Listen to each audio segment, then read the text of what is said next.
እንግዲህ ዛሬ እግዚአብሔርን ቃል የምንከፋፈለው ከኔ ጋር ነው።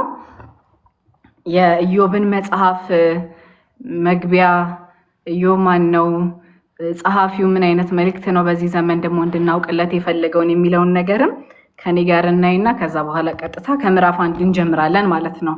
እንግዲህ ስንጀምር የኢዮብ ታሪክ መቼ ተፈጸመ የሚለውን ነገር ነው ለማየት ምን ሞክረውና የኢዮብ መጽሐፍ እንግዲህ መጽሐፍ ቅዱሳችን ላይ ከዚህ በፊትም እንደተነጋገርነው ወጥ የሆነ የታሪክ ወጥነትን ይዞ አይደለም መጽሐፍ ቅዱስ የተጻፈው።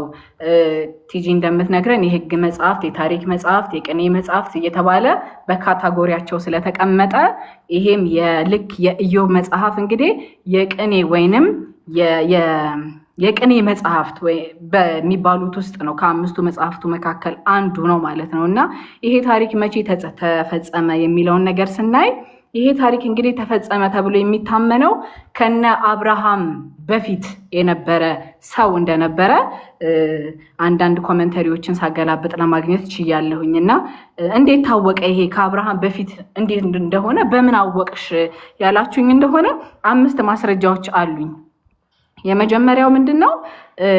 ምዕራፍ 1 ላይ እንዳየነው ሀብቱና ያለው ዌልዝ ሲጠቀስ የነበረው በምንድነው? ባሉት በከብቶች ብዛት ነው። እና ይሄ ደግሞ ከአብርሃም ይስሐቅ ያዕቆብ የጥበብ መጽሐፍት ቴንኪዩ በጣም ከጥበብት መጽሐፍት ውስጥ አንዱ ነው። እና የሀብቱ የተለካበት መንገድ አንዱም ከነ አብርሃም ዘመን ጋር ተመሳሳይ ስለነበረ በዛ ዘመን ሊሆን እንደሚችል ይታመናል። ሁለተኛ ደግሞ ወረድ ብለን ስናነበው ሳባቢያን፣ ከለዳውያን እያለ በአብርሃም ዘመን የነበሩ ዘላኖች አሁንም በዚህ ዘመን ስማቸው ሲጠቀስ እናያለን ማለት ነው። በሶስተኛ ደረጃ ደግሞ ኢዮብ ምዕራፍ 1 ላይ የቤተሰቡ ካህን ሆኖ ሲያገለግል እናየዋለን። የቤተሰቡ ካህን ሆኖ የሚያገለግለው ከሙሴ ታሪክ በፊት የነበረ ስለነበረ ነው እንጂ ከዛ በኋላ ካህናቶች ራሳቸው ሌዋውያን ካህን እንደሆኑ እናያለን። በዚህ ዘመን ግን እንደ አብርሃም እንደ ይስሐቅና እንደ ያዕቆብ ራሳቸው የቤተሰብ ካህን ሆነው መስዋዕትን ሲያደርጉ እናያለን። ይሄ የሚያሳየው ከሙሴ በፊት የነበረ ታሪክ እንደሆነ ነው ማለት ነው። እና በአራተኛ ደረጃ ደግሞ እዚህ የኢዮብ መጽሐፍ ላይ አንድም ቦታ ላይ ስለ እስራኤላውያን፣ ስለ ሙሴ፣ ስለ ከግብፅ መውጣት ወደ ግብፅ መሄድ፣ ስለ መገናኛው ድንኳን አንድም ቦታ የተጠቀሰ ነገር የለም። ከሙሴ በኋላ ከዘጸአት በኋላ ያሉ ታሪኮችን ብናይ ግን የሕጉን ብትሉ ስለ መገናኛ ድንኳን ምናምን ብዙ ጊዜ ይነሳል ማለት ነው። በዚህ መጽሐፍት ግን ያ ነገር የለም። እግዚአብሔር የሆነ ነገር ሲያደርጉ በሕጉ መሰረት ይቀጣቸዋል፣ የሆነ ነገር ሲያደርጉ ደግሞ በሕጉ መሰረት ሪዋርድ ያደርጋቸዋል። ይሄንን ግን በዚህ መጽሐፍ ላይ አናየውም። የሙሴም ስም የእስራኤልም የመገናኛ ድንኳን የሚባል ታሪክ በዚህ ዘመን አልነበረም ማለት ነው። በአምስተኛ ደረጃ ደግሞ የሙሴ ሴት ልጆች አብረው ከወንድ ልጆቹ እኩል ርስትን ሲካፈሉ እናያለን። ወደፊት ወደምናነበው ትምህርት ማለት ነው፣ ወደምናነበው ክፍል ላይ ከሙሴ ሕግ ላይ ዘሁልቁ 27:8 ላይ ወንድ ልጅ ካልተወለደ በስተቀር ነው ሴቶች ርስትን የሚካፈሉት ማለት ነው። ግን የኢዮብን ታሪክ ስናይ ወደኋላ በምናየው ቦታ ላይ የኢዮብ ልጆች ርስትን ሲካፈሉ እናያለን። በእነዚህ ምክንያት ኢዮብ የት ነው ማለት ነው ያለው? የአባቶች ታሪክ ጋር ነው ትክክለኛ አፈጻጸሙ ማለት ነው የተከናወነው በዛ ዘመን ነው። ስለዚህ አሁን ኢዮብ ማን ነው የሚለውን ነገር ደግሞ ከኔ ጋር ትንሽ እናያለን። ኢዮብ እንግዲህ ሲጀምር እንግዲህ የኢዮብ መጽሐፍ የት እንዳለ ይነግረናልና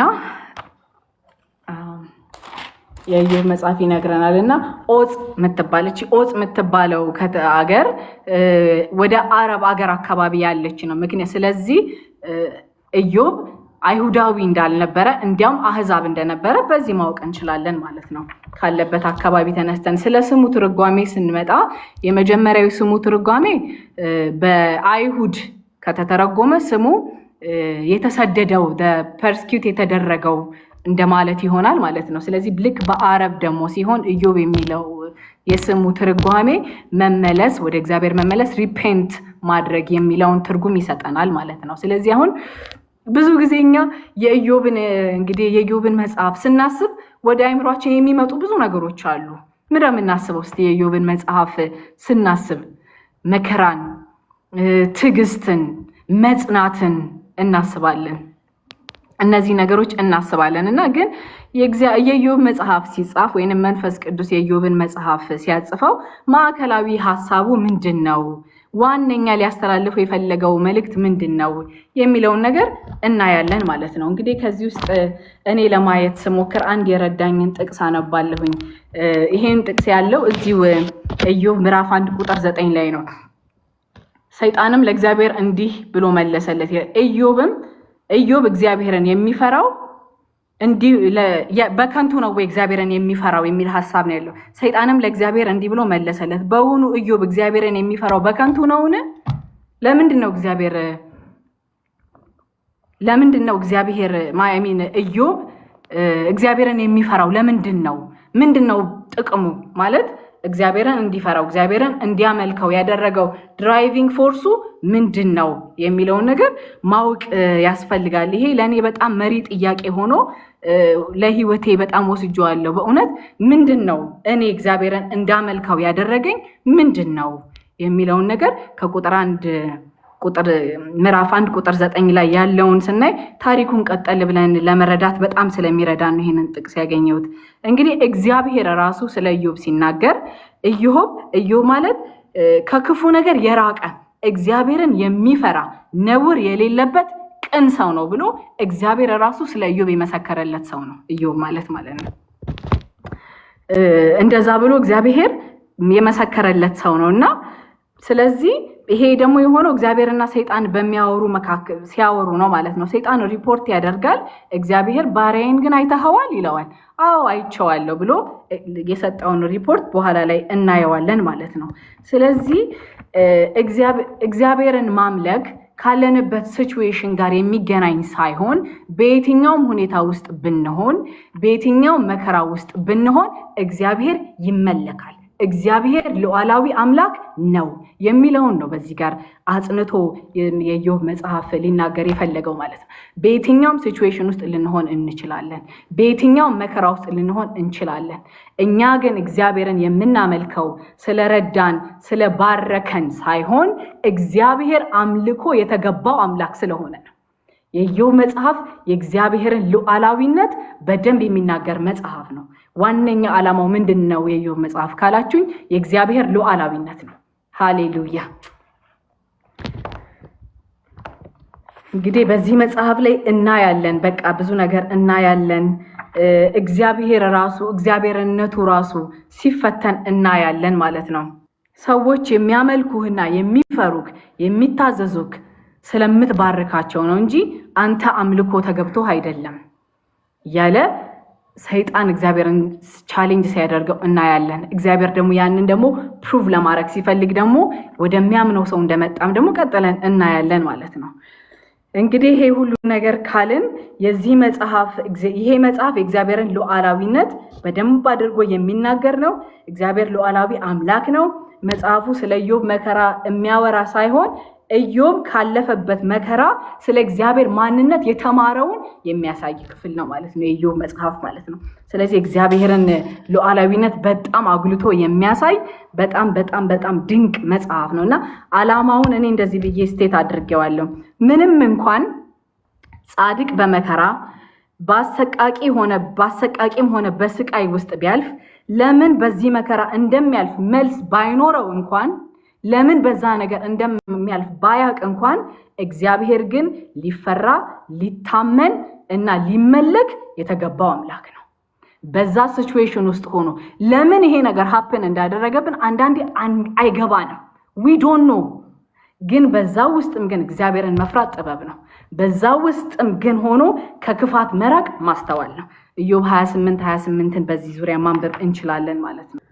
ከዛ በኋላ እግዚአብሔር እንግዲህ ራሱን ይገልጥለታል። ራሱን ሲገልጥለት ኢዮብ በንስሐ እንደተመለሰ እናያለን። ከዛ በኋላ ስለ ጓደኞቹ ይመጣሉ። እንግዲህ ጓደኞቹን ነገር ቀጥለን የምናየው ይሆናል። ጓደኞቹ መጣው በቃ ኤክስፕሌን ነው አይደል ያረጉለት የፈለጉት ይሄ መከራ የመጣብህ እንደዚህ ስለሆንክ ነው አይደለም። ስለዚህ እግዚአብሔር አሰራርና የእግዚአብሔር አደራረግ ከኛ መረዳት እጅጉን የላቀ ነው። ሁሉን ነገር በህይወታችን ሀፕን የሚያደርገውን ነገር በዚች ሚጢጥዬ አይምሮ አንችልም።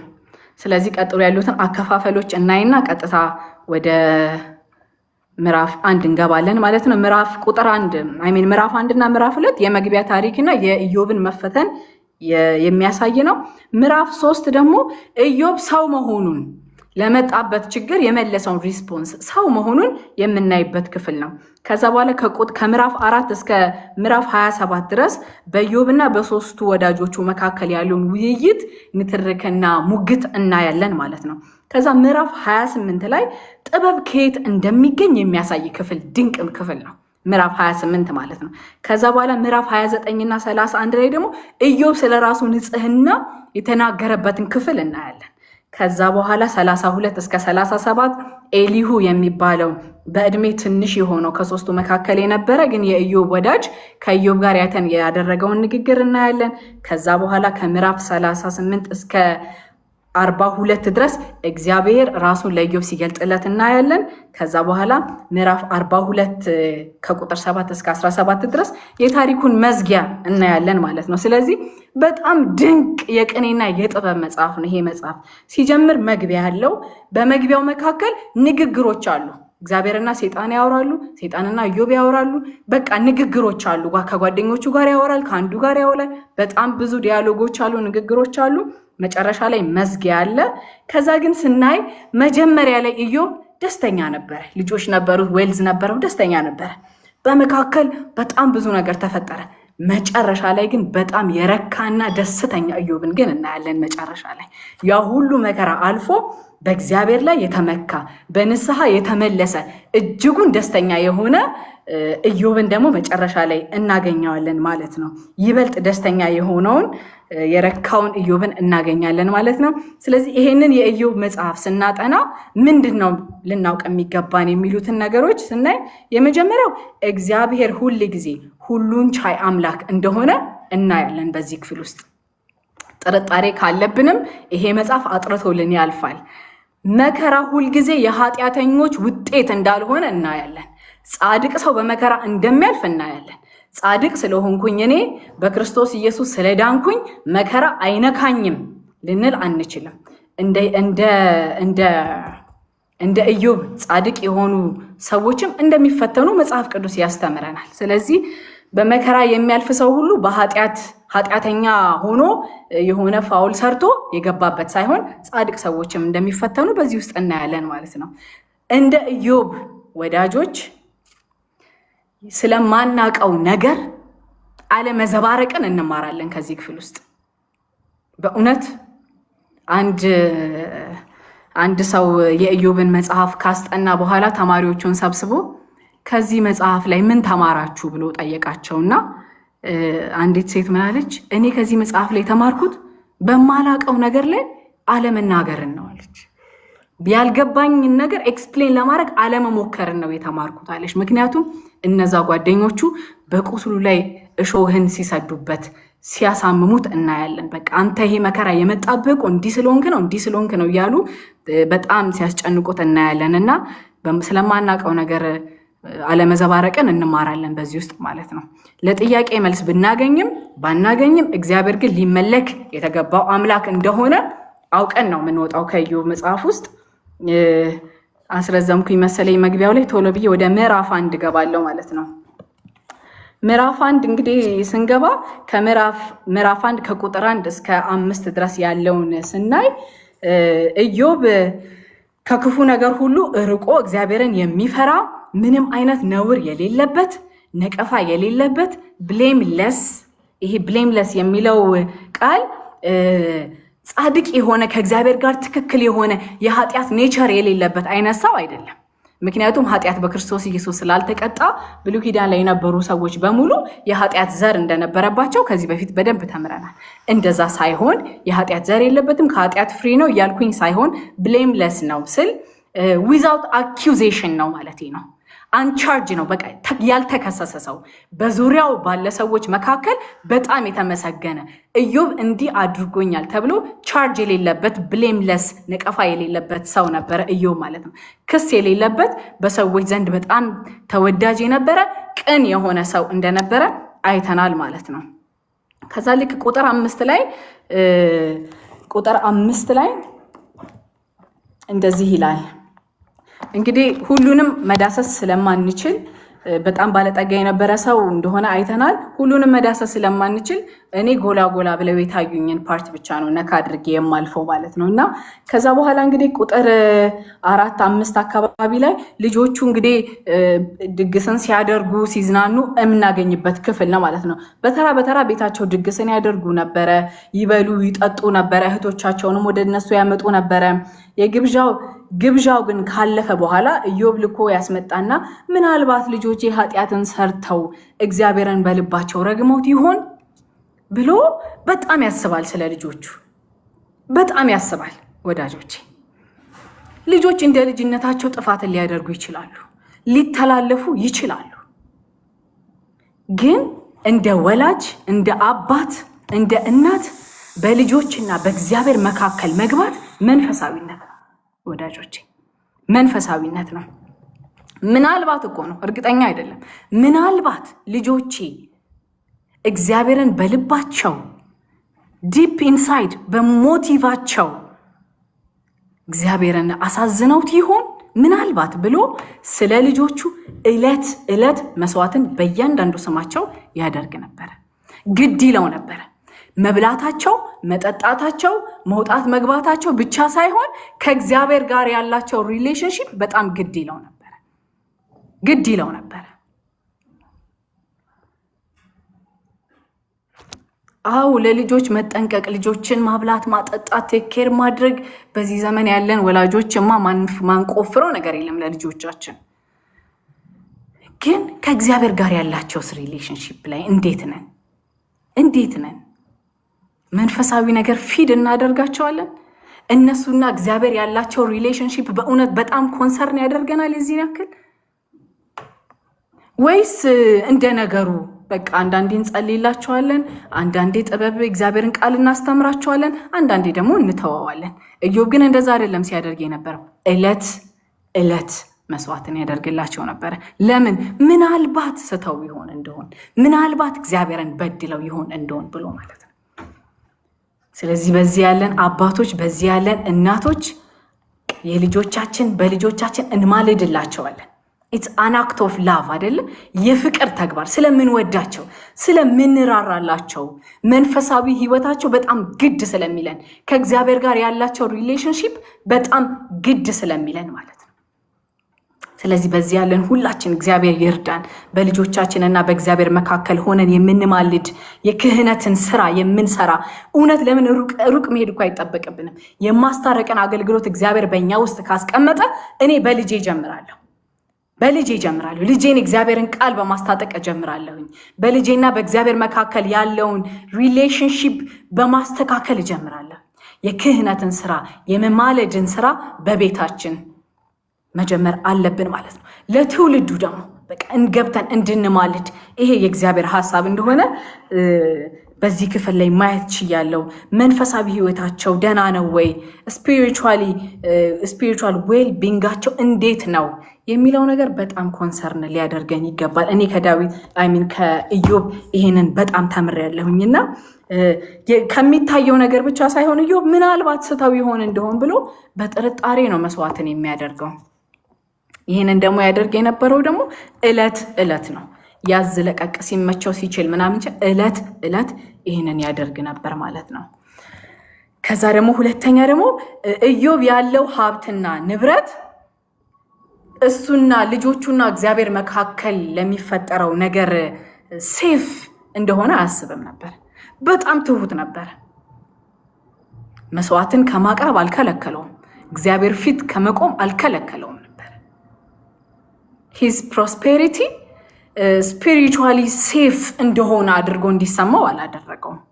ሀምብል ሆኖ ትሁት ሆኖ በእግዚአብሔር ፊት ይወድቅና በእግዚአብሔርና በልጆቹ መካከል ይማልድ ነበር። የክህነትን ስራ በቤቱ ያደርግ ነበር። ያለው ሀብትና ባለጠግነት አልያዘውም። መስዋዕት እንዳያደርግ እንዳይጸልይ አልያዘውም። ስለዚህ ኢንተርሲድ ማድረግ መማለድ ኢትስ አን አክት ኦፍ ላቭ ብለናል አይደለ? ምልጃ የፍቅር መልስ ነው። ኢየሱስ ክርስቶስ ለኛ እንዳደረገልን ማለት ነው። በሰማይ አለን የሚማልድልን የሚያስታርቀን አለ። ሃሌሉያ! ስለሚወደን እኮ ነው ወዳጆች። ኢትስ አን አክት ኦፍ ላቭ። ጌታ ስለሚወደን በእኛና በእግዚአብሔር መካከል ቆሞ ፍጹም ሰው የሆነውና ፍጹም አምላክ የሆነው እግዚአብሔር እኔንም አንደርስታንድ ያደርገኛል። ሰው ስለነበረ ደግሞ እግዚአብሔር ነው። እግዚአብሔርነቱን ደግሞ አልተወም። መሐሪ አምላክ ነው። ስለሚወደን ኢንተርሲድ ያደርጋል ወዳጆቼ። ስለምንወዳቸው ልጆቻችንን ስለ ትውልዳችን ኢንተርሲድ ማድረግ አለብን። ከዛ ደግሞ መስዋዕትን ያቀርባል። ከዛ ደግሞ ጌታ ኢየሱስን ደግሞ በዚህ ውስጥ እናየዋለን። መቼ ነው መስዋዕት? ዕለት ሳያቋርጥ።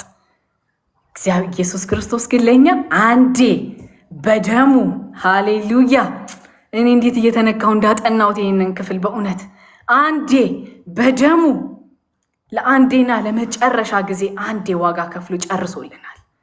ዕለት የሚቀርብ መስዋዕት የለንም። አሁን በጥርጣሬም አይደለም።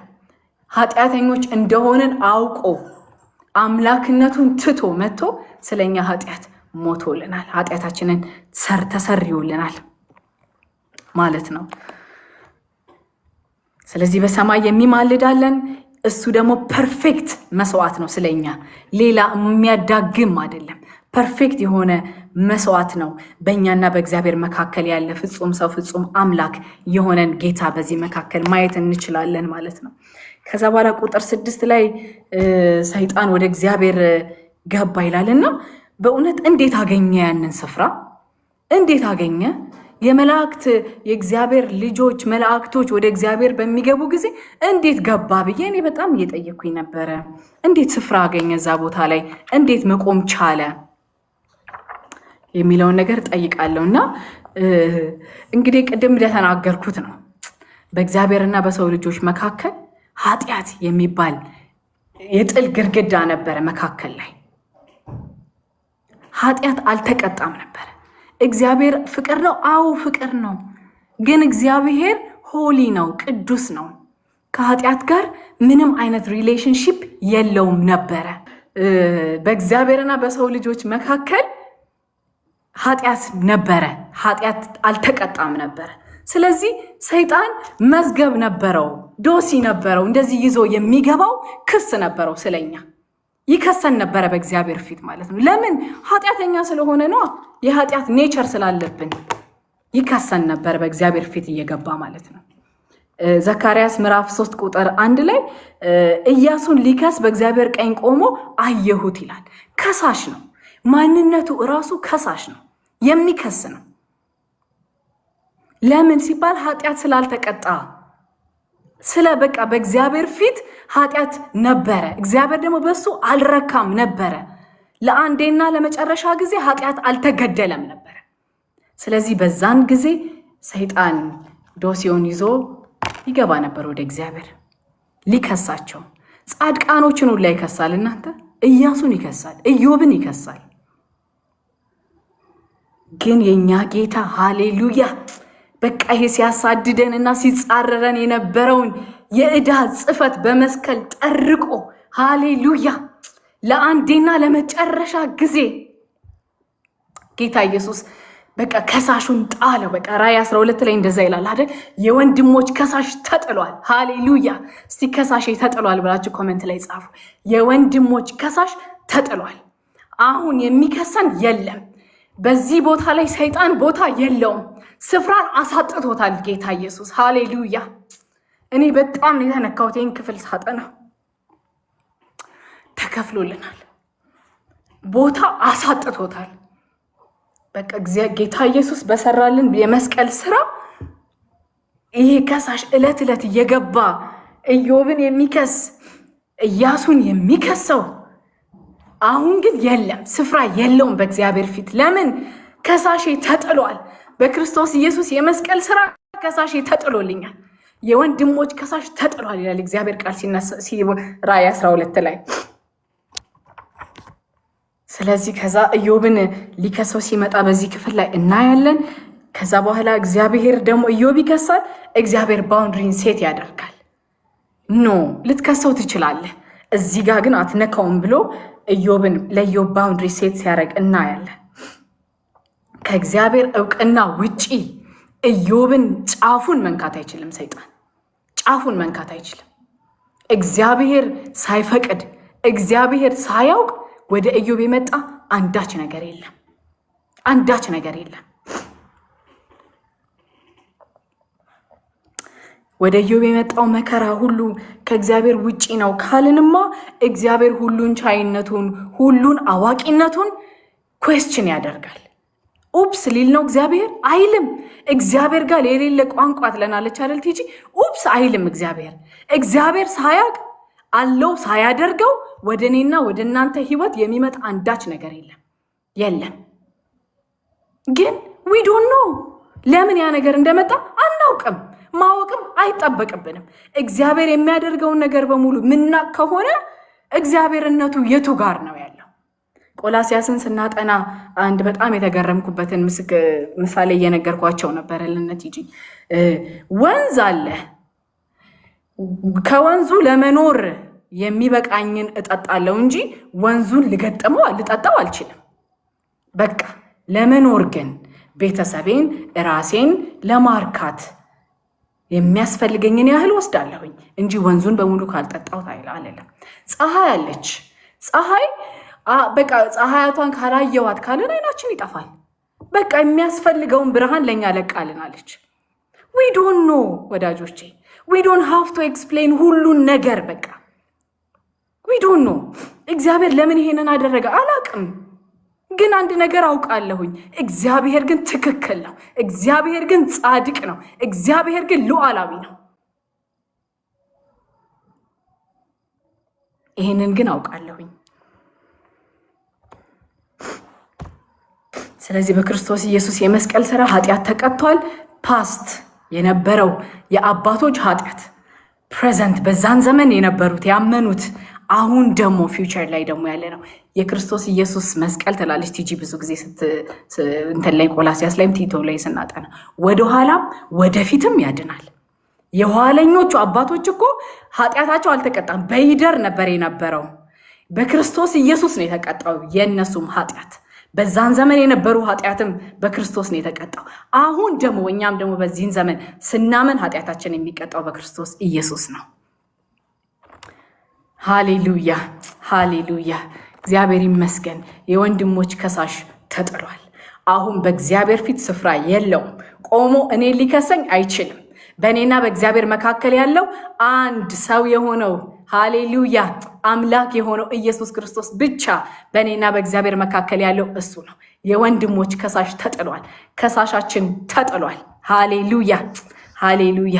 ቶሎ ቶሎ ላለሁኝ ምዕራፍ 7 ከቁጥር 7 እስከ 8 ድረስ ያለውን ደግሞ ሰይጣንና እግዚአብሔር ሲነጋገሩ እናያለን። በዛን ጊዜ እግዚአብሔር በቃ ወዴት ነህ ብሎ ይጠይቀዋል ማለት ነው። ባይ ዘ ዌይ ይሄንን ሴናሪዮ ስትመለከቱ ንግግሩንም ሆነ ሁሉን ነገር ሊድ የሚያደርገው እግዚአብሔር ነው። የሚጠይቀው እግዚአብሔር ነው። ስለ ኢዮብ የጠየቀው እግዚአብሔር ነው። ሁሉ ነገር ሊድ የሚያደርገው በእግዚአብሔር ኮንትሮል ውስጥ ነው።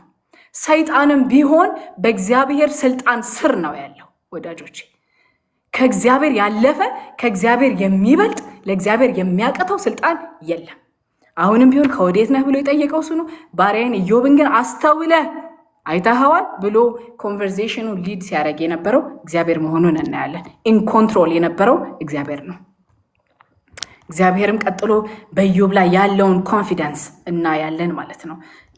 የኢዮብን ታማኝነት እግዚአብሔር ያውቃል። በእውነት ያውቃል። እኛ ያለንበትን መንፈሳዊ ማቹሪቲ እና መንፈሳዊ ስቴት እግዚአብሔር ያውቃል። ይተማመንበት ነበር። የፈለገ ነገር ሉዝ ቢያደርግ፣ ልጆቹን ሉዝ ቢያደርግ፣ ጤናውን ሉዝ ቢያደርግ፣ ኢሞሽናሊ፣ ስፒሪቹዋሊ፣ ፋይናንሻሊ ሁሉን ነገር ሉዝ ቢያደርግ ልቡ ግን ከእግዚአብሔር ጋር እንደሆነ እግዚአብሔር ያውቃል። ወዳጆቼ ምናችንን ሉዝ እናደርግ ነው እግዚአብሔር በእኛ ላይ ልቡ የሚያርፈው? በእውነት ምን አይነት መንፈሳዊ ስቴት ላይ ነው ያለነው? አሁን ምን አይነት መንፈሳዊ ብስለት ላይ ነው ያለነው? ያ ሁሉ መከራ ኢዮብ የመጣበት እግዚአብሔር በኢዮብ ላይ ኮንፊደንስ ስለነበረ ነው። ኮንፊደንስ ነበረው በኢዮብ ላይ እግዚአብሔር። በእኔ ላይ አሁን አለው እኔ እንጃ፣ እኔ አላቅም። በእውነት ፈራለሁ አንዳንድ ጊዜ ምክንያቱም እኔ እንደው ተውት ሌላውን ነገር በእውነት በራስ እንደው ስናገር ልጆቼ ትንሽ ሲያማቸው እንዴት ፍሪክ አውት እንደማደርግ እግዚአብሔር ኢን ኮንትሮል የሆነ እስከማይመስለኝ ድረስ እግዚአብሔርን እስከምረሳ ድረስ ነው የሆነው። የት ጋር ነው ያለነው? መንፈሳዊ ህይወታችን ማቹሪቲያችን ምን ጋር ነው ያለው? ይሄ ራሳችንን እየጠየቅን የምናልፈው ነገር ነው። ግን እግዚአብሔር በኢዮብ ላይ በጣም ኮንፊደንስ ነበረው። በኢዮብ ላይ በጣም ይተማመን ነበረ ማለት ነው። ከዛ በኋላ ከቁጥር 9 እስከ 10 ድረስ እግዚአብሔር ሰይጣን ሞቲቭን አታክ ሲያደርግ እናያለን። አክሽኑማ የተገለጠ ነው። ፕሮስፐር አድርጓል፣ ባለጠጋ ነው፣ የእግዚአብሔር እሳት ቀጥሮ ይዞታል። ይሄንን አይቷል ኢዮብ። ስለዚህ ምን አደረገ? ሞቲቭን አኪውዝ አደረገበት። አያችሁ ምን እንዳለው? ኢዮብ እኮ አንተን የሚፈራክ አለው ልጆቹን ያለውን ንብረት ሁሉ ስለጠበክለት ፕሮቴክት ስላደረክለት ሂዝ ሞቲቭ የኢዮብን ሞቲቭ ነው አሁን አኪውዝ እያደረገ ያለው። አክሽኑ አንድናየብል ነው። እግዚአብሔር አብሮት እንዳለ አንድናየብል ነው። ሞቲቭን ግን አኪውዝ አደረገው። አያችሁ ስለምትጠብቅለት ልጆቹን እርሱን ያለውን ንብረት በሙሉ ፕሮቴክት ስለምታደርግለት ከዛ በኋላ ደግሞ የሚሰራውን ሁሉ ስለምትባርክለት ይለዋል። ስለዚህ ምን እያለው ነው? ጉቦ እየሰጠኸው ነው የሚያመልክህ። አንተን የሚያመልክህ ልጆቹን ስለጠበክለት እሱን ስለጠበክለት ፕሮቴክት ስላደረከው ጉቦ እየሰጠኸው ነው እንጂ የሚያመልክህ አንተ አምልኮ ተገብቶ አይደለም ይለዋል። ከኢዮብ በላይ መከራ ውስጥ ማለት እኔ ሳስበው እግዚአብሔር አሳዘነኝ። ተዋሸበት እግዚአብሔር። ለዚህ ነው የሚያመልክህ አለው። ለዚህ ነው የሚያመልክህ እኮ ጉቦ እየሰጠኸው ነው የሚያመልክህ እንጂ ምንም ነገር ባታደርግለት፣ ልጆቹን ባትጠብቅለት፣ ፕሮቴክት ባታደርገው፣ ፕሮቫይድ ባታደርገው ይሰድብሃል አለው ማለት ነው እንጂ ያንተ ማንነት አምልኮ የተገባው አይደለም እያለው ነው። ወዳጆቼ ለምንድን ነው እግዚአብሔርን የምናመልከው? ለምንድን ነው እግዚአብሔርን ምንድን ነው አሁን ድራይቭ የሚያደርገው? ለአምልኮ ስንነሳሳ ምንድን ነው ድራይቭ የሚያደርገን ነገር? በእውነት ፕሮቴክት ስላደረገን ነው? ስለጠበቀን ነው? ፕሮቫይድ ስላደረገልን ነው? ለምንድን ነው እግዚአብሔርን የምናመልከው? ለምንድን ነው የምንከተለው? እስቲ ራሳችንን እንጠይቅ። ምን ችግር አለው? ለምንድን ነው ጌታን የምከተለው? እኔ ለምንድን ነው የምከተለው? ስለባረከኝ፣ ጤና ስለሰጠኝ፣ ልጆች ስለሰጠኝ፣ ትዳር ስለሰጠኝ፣ ባለጠጋ ስላደረገኝ ለምንድን ነው የምከተለው? ለምንድን ነው የማመልከው ብለን እግዚአብሔርን እንጠይቅ። ከዛ በኋላ አንድ አስገራሚን የእግዚአብሔርን ነገር ሲያምን እንመለከታለን። ኢዮብ ማለት ነው የእግዚአብሔር ጥበቃ እግዚአብሔርን በሚፈሩ። ስለዚህ አንድ ነገርን ግን እዚህ ጋር ሲያምን እናየዋለን አይደለ? ሰይጣን ምንድን ያመነው ነገር? የእግዚአብሔር ጥበቃ ፕሮቴክሽን እግዚአብሔርን በሚፈሩ ሰዎች ዙሪያ ያለ ነገር እንደሆነ እራሱ ሰይጣን እዚህ ጋር መስክሯል ማለት ነው። አሁን ሲዞር አይቶታል። ዞርኩኝ አለ። ሲዞር ሲያይ ኢዮብንና የኢዮብ የሆነ ነገር ሰይጣን መንካት አልቻለም። ለምን አልቻለም? በእግዚአብሔር ፕሮቴክሽን ተቀጥሯል። ቀጥረህለት እርሱን ልጆቹን የሱ የሆነውን ነገር በሙሉ ቀጥረህለት አይቷል ወዳጆቼ። ከዛ በኋላ ደግሞ ስለ ፕሮቪዥኑ ደግሞ ይናገራል። ባርከኸው፣ እንደዚህ ባለጠጋ አድርገኸው። ታዲያ ድሮስ አያመልክህ እንዴ? ድሮስ ላያመልክህ ነው አይነት ነገር ማለት ነው። ዊ ዶንት ሲ እኛ አናየውም እኮ የእግዚአብሔርን ፕሮቴክሽን አናየውም። በቅዱሳን መካከል እግዚአብሔርን በሚፈሩ ሰዎች መካከል ያለውን የእግዚአብሔር ፕሮቴክሽን እኛ አናየውም። በእውነት ወተን ስንገባ እግዚአብሔር ጠብቆን እንጂ እኛ ላይ ፍላጻ ሳይወረወር ይመስላችኋል? አይደለም። እኛ ማናየው ግን ሰይጣን የሚያየው የእግዚአብሔር ፕሮቴክሽን በእኛ ላይ ስላለ ነው። እኛ አናየውም። አንዳንዴ የእኛ አቅም የድራይቪንግ ስኪል መንገድ ወዲህ አይተን መሻገራችን ይመስለናል። አይደለም። እግዚአብሔር ቀጥሮልን ነው። እግዚአብሔር በእሳት ቀጥሮልን ነው። ልጆቻችንን እግዚአብሔር ቀጥሮልን ነው። ወላጆቻችንን፣ የትዳር አጋሮቻችንን፣ የኛ የሆነን ነገር በሙሉ እግዚአብሔር ቀጥሮልን እንጂ እኛ በምናችን ፕሮቴክት እናደርገዋለን? እኛ እናየውም፣ ሰይጣን ግን ያየዋል። እኛ እናየውም። አለማየታችን ብቻ እኮ አይደለም፣ አናስተውለው። ሰይጣን ግን ይሄንን ያያል። እግዚአብሔር ይቀጥረናል። ከዛ በኋላ ይባርከናል። ግን ለዛ ነው የምናመልከው፣ እግዚአብሔርን የምናመልከው ለዛ ነው።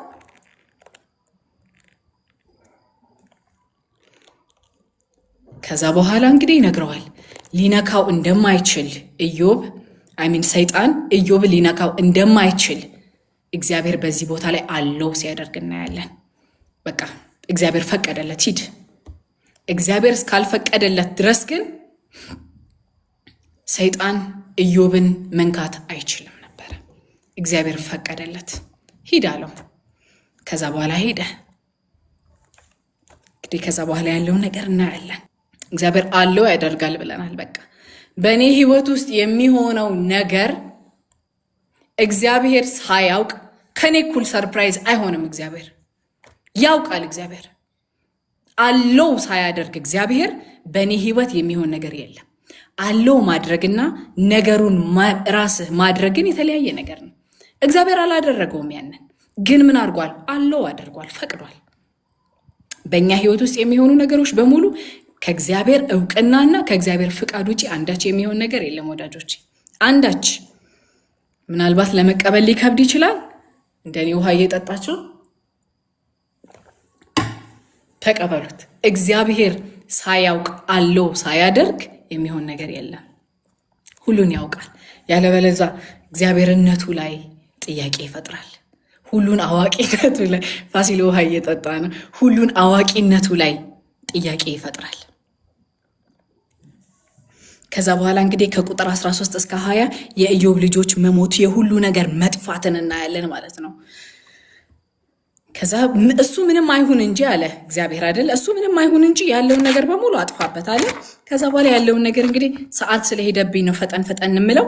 ከ13 እስከ 20 ያለውን ነገር በሙሉ ሉስ ሲያደርግ እናያለን፣ ሲያጣ እናያለን። አንዱ በአንዱ ላይ በቃ ክፉ ዜና በክፉ ዜና በአንዱ አዝኖ አልቅሶ ሳይጨርስ እዛው በዛው ኖ ታይም ለማዘን እንኳን ግሪፍ እንዲያዝን እንኳን ጊዜ አልነበረው። አንዱን ሰምቶ እያወራ ያኛው መርዶ ነጋሪው እያወራ አንዱ ይመጣል። there was no time to grieve, no chance to breathe። የመተንፈሻ ጊዜ እንኳን አላገኘም ነበረ። ሾክ ኦን ሾክ እላይ በላይ ነው የተደራረበበት። በጣም የሚያሳዝን ነው በእውነት። እኔ በጣም ነው እምባዬ የመጣው ይሄንን ክፍል ሳነበው።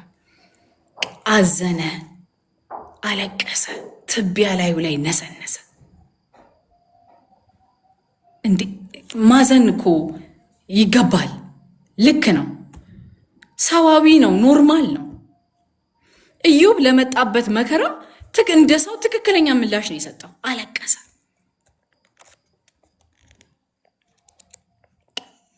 እግዚአብሔርን አልወቀሰም፣ እግዚአብሔርን አልተራገመም። ግን ማልቀስ ምንም ችግር የለውም። ኢትስ ኦኬ። ኩዌስችን ማድረግ ኢትስ ኦኬ። እግዚአብሔርን በኋላ ላይ ሲመጣ ለምን አለቀስክ፣ ለምን አዘንክ፣ ለምን ኩዌስችን አረክ አላለውም። እንደ ሰው የተሰማውን ነገር ለመጣበት መከራ ሰዋዊ ምላሽ ነው የሰጠው። ከዛ በኋላ እንግዲህ የኢዮብን ታሪክ መጨረሻው ላይ እንደርሳለን ማለት ነው። በቃ እኔ ራቁቴን መጥቻለሁኝ አለ ማለት ሎሱን ባይዘዌ ጊዜ ይወስድብኛል ብዬ ነው ሰፋ አድርጌ ያልተናገርኩት። ሂ ሎስት ኤቭሪቲንግ ባይዘዌ ሁሉን ነገር ነው ያጣው ኢዮብ፣ ልጆቹን፣ ንብረቱን። ከዛስ ደግሞ ምንም ያለ ማስጠንቀቂያ ማለት ነው። ምንም ዋርኒንግ አልነበረም። በድንገት ሂ ሎስት ኤቭሪቲንግ። ከዛ በኋላ እግዚአብሔር ሰጠ፣ እግዚአብሔር ነሳ ማለት ኢትስ ሾኪንግ በጣም። ከዚህ ዜና በኋላ እግዚአብሔርን ማምለክ አያችሁ፣ ይሄን ያየው እግዚአብሔር ይሄንን ማቹሪቲን ያየበት በኢዮብ ላይ ምንም ነገር ቢመጣ እግዚአብሔርን እንደማይክድ እግዚአብሔርን እንደማይሰደብ ያቅ ነበር እግዚአብሔር። ያ ሁሉ መከራ መጥቶበት መጀመሪያ ያደረገው ነገር ሰገደ ይላል። ወይ ጉድ! በጣም እኮ ነው የሚገርመው በእውነት ይሄ ሰውዬ ከደረሰበት መከራ እንደው ጥቂቷ እኛ ጋር ብትደርስ እንደው እግዚአብሔር ላይ አንልም እንጂ እግዚአብሔር ሰጠ እግዚአብሔር ነሳ ብለን መጀመሪያ መስገድ ይመጣላችኋል። እንደው ሌት አለውን እንደዚህ አይነት መከራ ተውት። በጣም የሚያስደስት ደስታ ሲመጣ እግዚአብሔርን ማመስገን እኮ በጣም ከባድ ነገር ሆኗል። እንኳን እንደዚህ አይነት መከራ ይቀርና ማለት ነው። ስለዚህ እውነተኛ መንፈሳዊነት ማለት በህመም ውስጥ፣ በሰቆቃ ውስጥ፣ በፔን ውስጥ ስናልፍ እግዚአብሔርን መፍራት፣ ለሉዓላዊነቱ እውቅና መስጠት፣ እግዚአብሔርን መተማመን እንደሆነ ከዚህ ክፍል ላይ እናያለን ማለት ነው። ወደ ምዕራፍ 2 አልፋለሁኝ በጣም በፍጥነት። ከዛ እንግዲህ ምዕራፍ 2ን እናገኛለን። ምዕራፍ 2 ላይ እንግዲህ በጣም እኔም እንደነገርኳችሁ ሁሉ ነገር ከቨር አላደርግም፣ ግን እኔ በጣም ሳነባቸው የነኩኝን ነገሮች ነው ነክቼ ማለፍ የምፈልገውና አንድ በጣም የገረመኝ ነገር አለ። በቃ ቅድም ከተናገርኩት ነገር ጋር ስለሚያያዝ ነው። በከንቱ እንዳጠፋው አንቀሳቀስከኝ ይላል እግዚአብሔር ራሱ ማለት ነው። አያችሁ፣ በከንቱ እንዳጠፋው አንቀሳቀስከኝ፣ አንተ ነህ ያንቀሳቀስከኝ። ግን ያጠፋኸው አንተ አይደለህም፣ እኔ ነኝ። ኢትስ ሚ፣ እኔ ነኝ አለው ያደረግኩህ እንጂ አንተ በራስህ መንካት አትችልም። እግዚአብሔር ሳይፈቅድ አንዳች አይሆንም በህይወታችን። አንዳች የሚሆነው ነገር ሁሉ በእርሱ ፍቃድና በእሱ እውቅና ውስጥ ሆኖ ነው የሚሆነው። እግዚአብሔር አዋቂ ነው፣ ሉዓላዊ ነው፣ ትክክል ነው፣ ጻድቅ ነው። የሚሆነው ነገር በህይወታችን አይገባንም። እኔ ባይዘዌ ማለት ነው በጣም አንደርስታንድ አደርጋለሁኝ።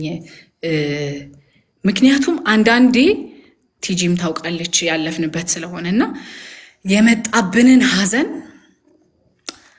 ለምን ጌታ ሆይ ለምን እግዚአብሔር አዋቂ ነው እግዚአብሔር ሉዓላዊ ነው ከማለት ውጪ ለምን እግዚአብሔር ሆይ ለምን እንደዚህ ሆነ ለምን እንደዚህ ሆነ ብለን እጅግ ተሟግተን ፊዚካሊ ታመምንበትን ጊዜ አውቃለሁኝ። ለምን ለእግዚአብሔር ሉዓላዊነት ቦታ አልነበረንም።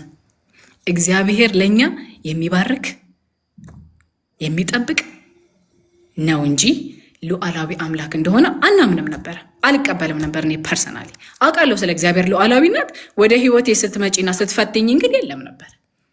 ያ ነገር ምን አደረገኝ? በጣም ፈተነኝ። ይህንን ምስክርነት ቲጂን ብዙ ጊዜ ተናግራለች። እግዚአብሔር ሳያውቅ ወደኛ ህይወት የሚመጣ ነገር የለም። እግዚአብሔር አዋቂ ነው። እግዚአብሔር ትክክል ነው። እግዚአብሔር የሚሰራውን ነገር በሙሉ አንደርስታንድ እንዳረግ አይጠበቅብኝም።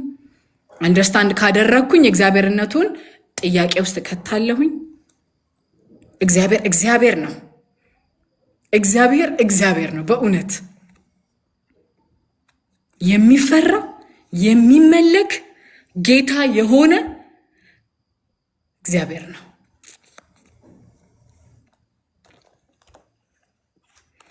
ከዛ በኋላ እንግዲህ ሌቭል 2 ፈተና ሲያመጣበት እናያለን በዚህ ምዕራፍ 2 ላይ ማለት ነው። ይሄ ደግሞ በቃ ኢዮብ ኦልሬዲ ሁሉ ነገር ሉዝ አድርጓል። ሁሉ ነገር ነው ሉዝ ያደረገው። ምንም የቀረው ነገር የለም። የቀረ ነገር ቢኖረው እሱ ነው። ስለዚህ ሰይጣን ይመጣና እሱን ጤናውን ብትነካበት ይሰድባል ብሎ እግዚአብሔርን ሲፈትነው እናያለን። እግዚአብሔር ደግሞ ሲናገረው እናያለን። አክቹሊ ፈተናም አይደለም ይሄ፣ እግዚአብሔር ፕሩቭ እያደረገ ነው በሚያምነው ሰው እንደማይጥለው ተስፋ የማይቆርጥበት የሚተማመንበት ሰው አለ ኢዮብ የሚባል። ሄድ ንከባለው። ከዛ በኋላ ከላይ እስከ ታች ድረስ ኢዮብ በቁስል ተመታ። ማለት ኢዮብ ቁስል ህመም የማይሰማው ክፍል የለም። ከዚህ ከላይ ጀምሮ እስከ እግሩ ድረስ ህመም ይሰማዋል እናንተ። ከዛ ደግሞ ይህንን ክፍል ለእህቴ ልጅ እያካፈልኳት ነበርና ምን አለችኝ? ምናልባት የመጀመሪያ ቀን አያመው ይሆን እየቆየ ሲሆን ህመሙ እየባሰበት የመጣው አለች። ኖ አይደለም፣ በአንዴ ነው የዘረገፈበት። ከዚህ ጀምሮ ከላይ ጀምሮ እስከ እግሩ ጥፍር ድረስ ይሄ ትንሽዬ ቁስል ኖሮ ከዛ እየሰፋ እንደሚሄድ አይደለም፣ መታው ነው የሚለው። ኢሚዲየትሊ ማለት በድንገት ከዚህ እስከዚህ ድረስ ቁስል አለው። ቁስል ስላችሁ ደግሞ ይሄ የአለርጂ ምናምን ራሽ ምናምን እንዳይመስላችሁ። ቁስል የማያመው ወይኔ በጣም ነው የሚያሳዝነኝ። እኔ ደዌ በሌሊት አጥንቴን በላኝ ይላል ህመሙን ሲናገር ማለት ነው። ቆዳዬ ጠቆረ፣ አጥንቶቼን በትኩሳት ነደዱ ይላል። ይሄ በቃ ከቁጥጥር ውጪ የሆነ ከዚህ እስከዚህ ድረስ በቃ በገላ ያክ ነበረ። በቃ ሪሊፍ ከሰጠኝ ብሎ እኮ ነው። ምንም ህመም የማይሰማው ቦታ የለም ነበረ። ከራስ ጠጉሩ እስከ እግር ጥፍሩ ድረስ ህመም ላይ ነበረ ይሄ ሰው። ኢማጂን እንግዲህ ያ እንደዛ ባለጠጋ የነበረ ሰው፣ ያ እንደዛ ለብዙዎች እግር ለሌላቸው እግር ሆኜ አይን ለሌላቸው አይን ሆኜ እያለ በኋላ ስለ ራሱ ሲመሰክር እናያለን። እግዚአብሔር እንደዛ የመሰከረለት ሰው፣ 10 ልጆች የነበሩት ሰው፣ እንደዛ ጻድቅ የነበረ ቅን የነበረ ሰው በድንገት ሁሉ ነገር አጣ። የነበረው ጤና ነበረ፣ ጤናውን ተመታ። አሁን ምንም ነገር የለውም። ኢሞሽናሊ፣ ፋይናንሻሊ፣ ስፒሪቹዋሊ፣ ፊዚካሊ ይሄ ሰውዬ የለም። ኢሞሽናሊ የባሮቼ ባሮች ስጠራቸው አልሰማም አሉኝ ይላል። አይገርምም? በዚህ በህመሙ ምክንያት ከሶሳይቲው ርቆ ነው ያለው። ምክንያቱም በጣም ብዙ ፈሳሽ አለ ሰውነቱ ላይ፣ በጣም ብዙ የሚሸት ነገር አለ። ለዛ ነው አመድ ላይ የሚቀመጠው። ከዛ በኋላ በገል ራሱን ያካል። ፋይናንሻሊ ምንም ነገር የለውም። ስፒሪቹዋሊ ግራ ገብቶታል።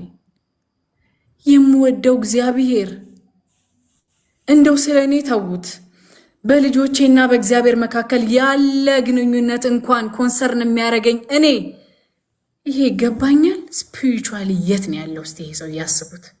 ከዛ ደግሞ ፊዚካሊ ደግሞ የመጣበትን በሽታ እናያለን። በዚህ ህመም ምክንያት ከማህበረሰቡ ተገሎ እናያለን። ከዛ ሜንታሊ ኢሞሽናሊ በቃ ስቃይ ላይ እንደሆነ እናያለን። መተኛት እስከማይችል ድረስ ኢዮብ 7 ቁጥር 4-14 ላይ ማየት እንችላለን። በቃ ሞቱን የተመኘው ሊትራሊ ይሄ ሰውዬ የማያቋርጥ ህመም በመላ አካሉ ላይ፣ ብቸኝነት፣ ልጆቹን ማጣቱ፣ ሀብቱን ማጣቱ። ከዛ ሚስቱ አለች። ሚስቱም አብራት ከዚህ ሰው ጋር ልጆቿን አታለች፣ ንብረቷን አታለች፣ አሁን ደግሞ ባሏን አታለች። ምን አለችው? እግዚአብሔርን ስደበውና ሙት አለችው። ኢደር ወይስ መሞትህ አይቀርም፣ መሞትህ እንደሆነ አይቀርም፣ ግን ሳትሰድበው ከምትሞት ግን ሰድበኸው ሙት ብላ መከረችው። አይገርምም? ሙት ነው በቃ። ሌላ መፍትሄ ይዛ አይደለም የመጣችው። በቃ እንደዚህ የሚባል ሌላ ጣዖት አለ፣ እግዚአብሔርን ካድና እሱ ጋር እንሂድ፣ ምናልባት እሱ ይምርክ ይሆን ብላ ሶሉሽን አይደለም ይዛ የመጣችው። በቃ ስደበውና ሙት ነው፣ መሞትህ እንደው አይቀር ነው፣ ግን እንደዚሁ ከምትሞት ግን ሰድበኸው ሙት ብላ ምላሽን ስትሰጥ እናያለን፣ ስትናገረው እናያለን። ከዛ በኋላ ኢዮብ የመለሰላትን መልስ ደግሞ እዛው ላይ እናያለን። በጣም ጠንከር ያለና ጥበብ የተሞላበት መልስ ነው የሰጣት ማለት ነው። አንቺ እንደ ሰነፍ ሴት ነሽ ብሎ ነው የመለሰላት። ሌሰን ነው የሰጣት።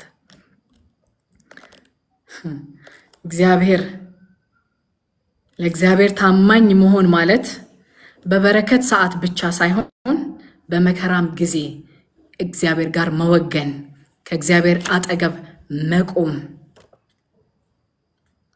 ከኢዮብ ሕይወት እንማራለን። ኢዮብ ታማኝነቱን አልጣለም፣ ጸና። የመጣበትን ተቀብሎ በአንደበቱ ሳይስት፣ እግዚአብሔርን ሳይሳደብ፣ አንደበቱን ለሌላ ሳያከራይ እግዚአብሔር አሜን ኢዮብ ሲመልስላት እናያለን ማለት ነው። ሚስቱ ግን ምንድነው እኔ ይሄንን ክፍል ሳነበው ቀን ሳስላስለው ሳጠና በጣም የገረመኝ ነገር እግዚአብሔርን ሰድቦ መሞት እግዚአብሔርን እንዲሰድብ እግዚአብሔርን እንዲክድ የሚስቱ ፐርፐስ ሳይሆን ፐርፐዙ የማን ነው? የሰይጣን ፐርፐዝ ነው። ግን አንደበቷን ሰይጣን ሲከራያት በዚህ ክፍል ላይ እናያለን። ሰድበው ሙት የሷ ዓላማ አይደለም፣ ባይዘዌ አይደለም፣ የሰይጣን ነው። ግን አንደበቷን ለሰይጣን ሲጠቀምበት እናያለን። ዓላማው እንዲፈጸም በሚስቱ በኩል ሲመጣበት እናያለን። ኢዮብ በከንፈሩ አልሳተም፣ እሷ ግን ከንፈሯን ለሰይጣን አከራየችው። ዓላማውን ማስፈጸሚያ ልታደርገው ማለት ነው። ስለዚህ መንፈሳዊ ብስለት እድገት ውስጥ በምቹ ጊዜ የተሰራ ማንነት ይገለጣል ማለት ነው። በመከራ ውስጥ ስናልፍ በምቹ ጊዜ ከእግዚአብሔር ጋር ያሳለፍናቸው የጸሎት ጊዜያቶች መንፈሳዊ ብስለቶች ይገለጣሉ ማለት ነው።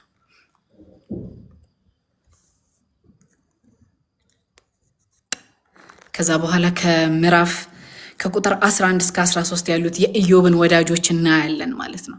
በጣም ነው እዚህ ጋር እነሱ መነጋገር አልጀመሩም። በእርግጥ ግን ሊያጽናኑት መጡ እነዚህ 3 ወዳጆቹና የደረሰበትን መከራ ሲያዩ 7 ቀን ጸጥ አሉ።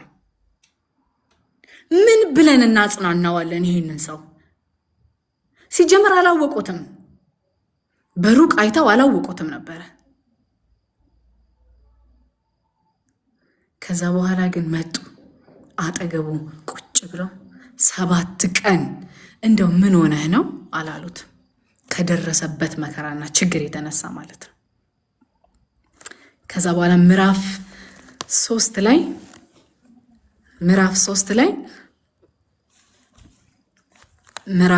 ላይ እንግዲህ የምናገኘው ምንድነው መሰላችሁ? የምፈጥነው ባይዘዌ አንድ በጣም እንድንጸልይበት የምፈልገው ሐሳብ ስላለ ለጸሎት ጊዜ ሴቭ ላድርግ ብዬ ነው። ከ7 ቀን በኋላ ኢዮብ መናገር ጀመረ። በቃ መከራው ከተፈተነበት በላይ ወይኔ በጣም ነው ያሳዘነኝ በእውነት። ኢዮብ ከመከራው በላይ ጊዜ ፈተነው። አይገርምም?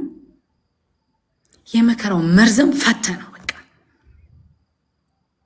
ጊዜ ፈተነው። ስታርት ኮምፕሌን ማድረግ ጀመረ። ኩዌስችን ማድረግ ጀመረ። እግዚአብሔርን መፍራቴ ያመጣብኝን ተመልከቱ። ከዛ በኋላ ቁጥር 3 ላይ እንግዲህ የተወለደባትን ቀን ሲረግም ነው የምናየው። የተወለደባትን ቀን ይረግማል። በቃ ምን ነው ባልተወለድኩኝ ኖሮ፣ ምን ነው በእናቴ ማፀን ውሃ ሆኜ በቀረው ኖሮ እያለ ከመጣበት መከራ የተነሳ ያችን ቀን ሲረግም እናያለን እንጂ እግዚአብሔርን ሲረግም አናየውም። የተወለደበትን ቀን ይረግማል፣ እግዚአብሔርን ግን አይረግምም። ስለዚህ የሰይጣን ሐሳብ አሁንም እንዳልተከናወነለት በዚህ ማየት እንችላለን። የተጸነሰበትን ቀን ሁላ ሲረግም እናያለን። ስለዚህ ምዕራፍ 3 በሙሉ ያለው ሐሳብ በቃ የተፈጠረባትን ቀን ሲረግም ነው የምናየውና ግን ከዛ መካከል አንድ በጣም ቀንም ሳነበው ትናንትናም ከነቲጂ ጋር ስናወራ አንድ በጣም ልቤን የገዛኝና ብዙ ጊዜ ኖቲስ ያላደረኩት ነገር አለና ስለሱ ሼር አድርጊያችሁ በዛ ላይ ጸልየን ጊዜ ስላልን እንጨርሳለን ማለት ነው። ቁጥር 8 ላይ አንድ እንደዚህ የሚል ቃል አለ። ሌዋታንን ለማነሳሳት የተዘጋጁ ቀኑንም የሚረግሙ ያን ቀን ይርገሙት ብሎ ይናገራል። ስለዚህ አሉ ማለት ነው አይደለ? ሌዋታንን የሚያነሳሱ ቀንን የሚረግሙ ሰዎች አሉ ማለት ነው። አያችሁ፣ በዛን ዘመን ሌዋታን እንግዲህ አይ ቲንክ የሆነ የባህር ውስጥ ያለ ዘንዶ ነው እና ብለው የሚያምኑ ነበርና ምንድነው ይሄ የሚያደርገው ብለው የሟርትን ስጋ የሚያለብስ መንፈስ ነው። ባይዘው ስጋ ያለብሳል ሟርትን ማለት ነው። ቀኑን ሌዋታንን ለማነሳሳት የተዘጋጁ ቀንን የሚረግሙ ልክ እነሱ ሲረግሙ የሌዋታን መንፈስ እርግማኑን ስጋ ያለብሰዋል። እነሱ ያችን ቀን ይርገሙልኝ ይላል። የትኛውን ቀን? እሱ የተወለደበትን ቀን በርዝዴውን ማለት ነው። ይርገሙልኝ ይላል። እግዚአብሔር ይገስጸው። በቃ ይሄን መንፈስ ነው እኔ እንድንቃወም የምፈልገው ዛሬ። በቃ የሌዋታን መንፈስ እያልን ሁላችን በእውነት እኔ በጣም ነው በቃ ይሄንን ሳነብ በጣም ነው የተነካሁት የተቆጣሁት። በቃ የምን መተኛት ነው ብላለች ቲጂ አይደለ? በቀደም ታስተገለግል የምን መተኛት ነው? ማን ሰይጣን ይራራልንና ነው እኛ የምንራራው? ወዳጆቼ ሟርት በእኛ ላይ ይነገራል። ሌተሎን የውጭ ሰዎች ውስጥ ያሉ ሰዎች ካሪዝማቲክ ዊች ክራፍተሮች አሉ። ድነናል የሚሉ ግን እግዚአብሔር ሕዝብ ላይ ሟርትን የሚናገሩ እርግማንን የሚናገሩ ሰዎች አሉ።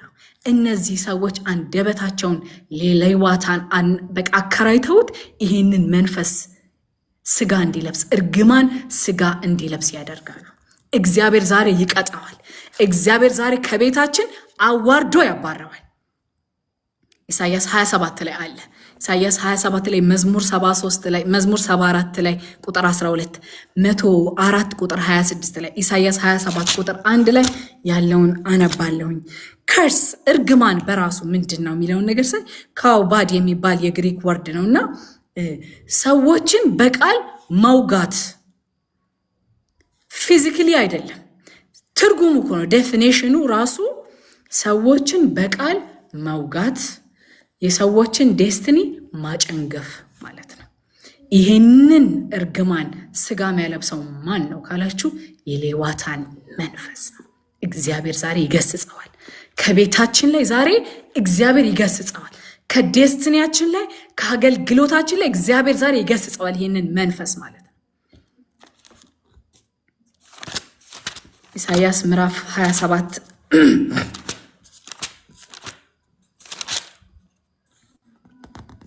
እንደዚህ ይላል።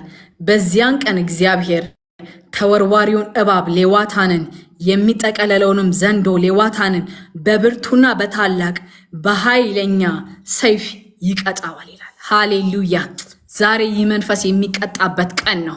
ዛሬ ይህ መንፈስ በእኔ ቤት፣ በእናንተ ቤት፣ በህይወታችሁ፣ በአገልግሎታችሁ፣ በስራችሁ በጌታ በኢየሱስ ክርስቶስ ስም የተነገረ ሟርት በኢየሱስ ክርስቶስ ስም ዛሬ በመጣው በእግዚአብሔር ቃል ብርሃን በኢየሱስ ክርስቶስ ስም ይቀጣ።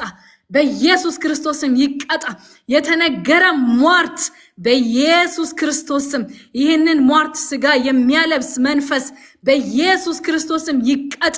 በጌታ በኢየሱስ ክርስቶስ ስም በአገልግሎታችን፣ በስራችን፣ በልጆቻችን፣ በዴስቲኒያችን ያለ ይህ ክፉ በኢየሱስ ክርስቶስ ስም ዛሬ እግዚአብሔር ገልጦሃል። ከኔና ከወገኖቼ ቤት በኢየሱስ ክርስቶስ ስም እቀጣሃለሁ። በኢየሱስ ክርስቶስ ስም እኔ አባርርሃለሁ። በኢየሱስ ክርስቶስ ስም እግዚአብሔር ወደ ብርሃን ካመጣ ሊያጠፋህ ነውና በኢየሱስ ክርስቶስ ስም ከእያንዳንዳችን ላይ በጌታ በኢየሱስ ክርስቶስ ስም ጓዝህን ጠቅልለህ እንድትወጣ በኢየሱስ ስም እኔ ጸልያለሁ። ይመታ ይህ መንፈስ ዴስቲኒን የሚበላ ቀኖችን የሚበላ ቀኖቻችንን የበላ ሟርት በጌታ በኢየሱስ ስም በኢየሱስ ክርስቶስ ስም ዛሬ በተገለጠው የእግዚአብሔር መንፈስ ዛሬ በተገለጠው የእግዚአብሔር ኃይል ሂድ እንልሃለን። በኢየሱስ ስም እንቃወመሃለን። ከወገኖቼ ላይ እኔ እቃወመሃለሁ። ከቤታቸው ላይ እቃወመሃለሁ። ከዴስቲኒያቸው ላይ እቃወመሃለሁ። ከአገልግሎታቸው ላይ እቃወመሃለሁ። ወዳጆቼ ጸልዩ። ቀኖቻችሁን በኢየሱስ ክርስቶስም ዛሬ አስለቅቁ። ሳምንቶቻችሁን አስለቅቁ። ወራቶቻችሁን አስለቅቁ። በቀናቶቻችሁ ላይ የተነገረ ሟርት በኢየሱስ ክርስቶስም ዛሬ ይበጠስ። ዛሬ ኪዳኑ ይፍረስ። ዛሬ ይፍረስ። በኢየሱስ ስም ይፍረስ። በኢየሱስ ክርስቶስ ስም ቀኖቻችን ላይ የተደረጉ ሟርቶች ቀኖቻችን በዋዛ በፈዛዛ እንዲያልፉ በኢየሱስ ክርስቶስ ስም ቃልህ ትዝታዬ እንዳይሆን ቀኖቼ ላይ የተነገሩ ሟርቶች በኢየሱስ ክርስቶስም ዛሬ ይፍረስ። ቀኖቼን የሚረግሙ ክፎች ዛሬ በኢየሱስ ክርስቶስም አፋቸው ይጣበቅ። በጌታ በኢየሱስ ክርስቶስም መርገም ወደ በረከት ይቀየርልን። እግዚአብሔር ሆይ ዛሬ አንዳች ነገር ገለጥክልን። እግዚአብሔር ሆይ እናመሰግንሃለን። ሃሌሉያ ሃሌሉያ ሃሌሉያ። እግዚአብሔር ሆይ በኢየሱስ ክርስቶስም እንጸልያለን። እግዚአብሔር ሆይ ቀኖቻችን ላይ የተደረጉ ድግምቶች፣ ሟርቶች በኢየሱስ ክርስቶስም ዛሬ ይፍረስልን። እግዚአብሔር ሆይ ዛሬ ይፍረስልን። እግዚአብሔር ሆይ ይህ ዘንዶ በኢየሱስ ክርስቶስም ዛሬ በመጣው መንፈስ ይቆረጥ በኢየሱስ ክርስቶስም። እግዚአብሔር ሆይ ዘመኖቻችንን የበላ ሟርት፣ ክፉ በኢየሱስም ዛሬ ይከልከል በጌታ በኢየሱስ ክርስቶስም።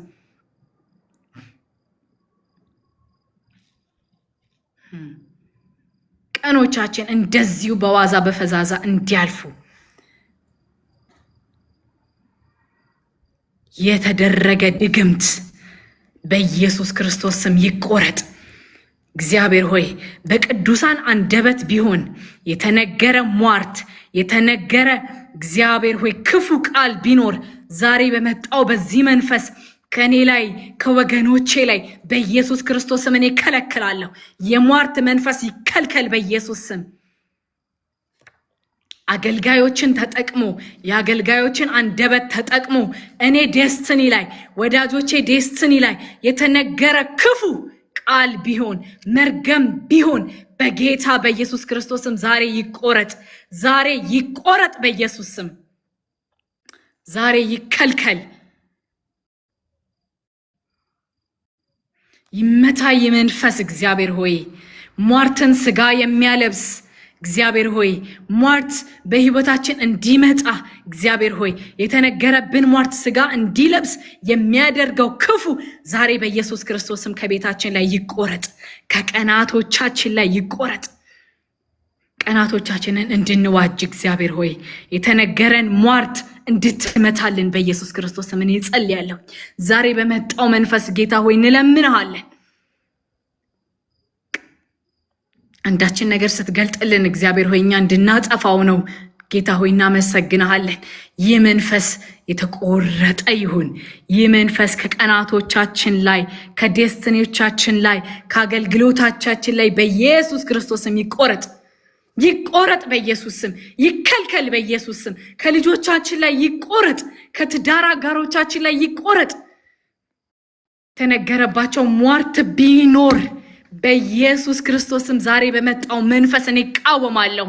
በኢየሱስ ክርስቶስም ዘመናቸውን ዴስቲኒያቸውን ልቀቅ ብለን እናስለቅቃለን። ጌታ ሆይ እናመሰግንሃለን፣ እናመሰግንሃለን። የጌታ መንፈስ ስምህ ይባረክ፣ ስምህ ይባረክ ጌታ ሆይ። ቴንክ ዩ ጋድ። ምን እንላለን እግዚአብሔር ሆይ? ምን እንልሃለን? እናመሰግንሃለን ከማለት ውጪ ምን እንልሃለን እግዚአብሔር ሆይ? በእውነት በእውነት እናመሰግንሃለን። ስለ መንፈስህ እናመሰግንሃለን እግዚአብሔር ሆይ። እግዚአብሔር ሆይ ይህንን ክፉ ደግሞ ከህይወታችን ስለጠረክልን ስለመታህልን ቀኖቻችንን እንድንዋጅ ዘመኖቻችንን እንድንዋጅ ቃልህ እንደሚናገር ዘመኑ ክፉ ነውና ቀናቶቻችሁን ዋጁ እንደሚል ቃልህ እግዚአብሔር ሆይ በጌታ በኢየሱስ ክርስቶስ ስም እግዚአብሔር ሆይ ይህንን ክፉ መንፈስ መተህልን እግዚአብሔር ሆይ ቀኖቻችንን የምንዋጅበት የእግዚአብሔር ጸጋ ስለሰጠህን በመንፈስ እንድንሞላ ስለረዳህን እናመሰግንሃለን፣ እናመሰግንሃለን እግዚአብሔር ሆይ። ስምህ ይባረክ። ሁሉ ሲሆን ይህ ሁሉ ሲሆን ክብር ለስምህ ይሁን እግዚአብሔር ሆይ። እናመሰግንሃለን። በጌታ በኢየሱስ ስም እኔ ጸለይኩኝ።